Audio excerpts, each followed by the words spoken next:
As the Cold War between the Soviet Union and the United States intensified in the late 1940s and early 1950s, hysteria over the perceived threat posed by communists in the U.S. became known as the Red Scare.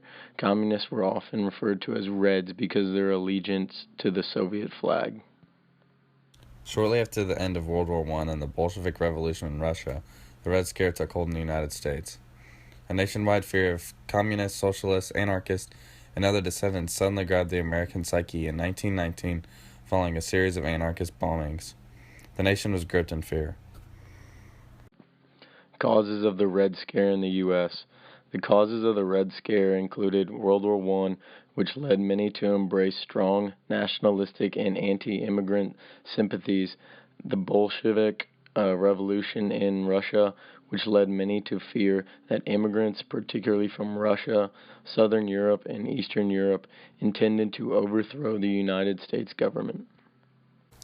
Instigating this fear was Joseph McCarthy. McCarthy was a Republican senator from Wisconsin and was the leader behind the ethos of McCarthyism. The term was created in 1950 by Washington Post writer Herbert Bloch. Simply put, McCarthyism was the practice of attempting to minimize the threat of communism by accusing and detaining suspects deemed to be a security threat or disloyal to the United States. Investigating ranged from the federal government to Hollywood to the general American public. No one was safe because McCarthy was the judge, jury, and executioner. McCarthy's campaign of identifying and eliminating suspected communists raged from roughly 1950 to 1954. This was a rude awakening to Americans who thought the trials and tribulations of the Cold War rested outside of the United States borders.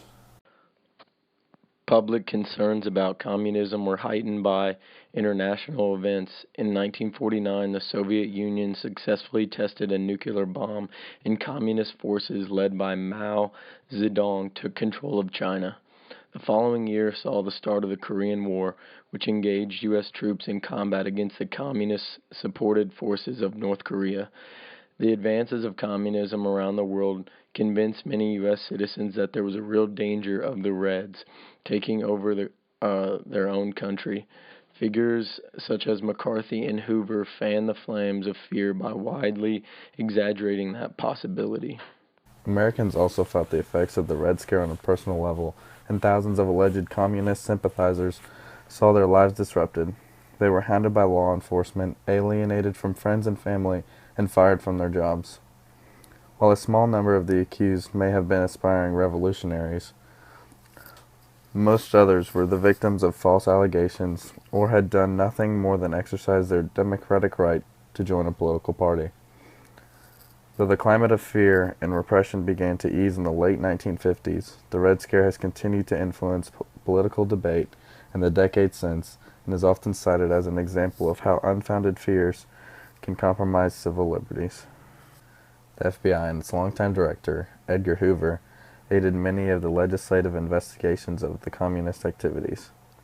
An ardent anti-communist, Hoover had been a key player in an earlier though less pervasive Red Scare in the years following World War I.